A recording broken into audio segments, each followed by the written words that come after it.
জুমনিদাৰ প্ৰবৃত্ত স্মৃতিত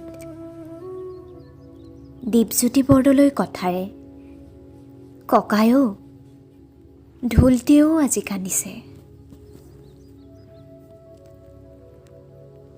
ঢোলটিয়ে আৰু তোমাক নামাতে কেতিয়াও ৰিঙিয়াই। আজি ঢোলটিয়েও চকুলো টুকিছে। তুমি অবিহনে উকা হৈ ৰ'ল সংস্কৃতিৰ বিশাল পথাৰ। স্তব্ধ হৈ পৰিল তোমাৰ ঢোলৰ চেও তৰি ফুৰা পখিলা জাক।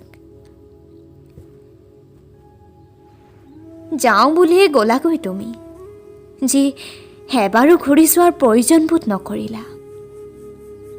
তুমি বিহীনতাত হয়তো স্তব্ধ হৈ পৰিব বিহু মেলাৰ বাকৰি। ককায়ো আজি নিমাম হৈ পৰিছে মৰমৰ ঢোলটি। তোমাৰ অভাৱ অনুভৱ হয়তো সিও কৰিছে। কোনেও নেদেখাকৈ চাগৈ সিও উচুপি উঠিছে।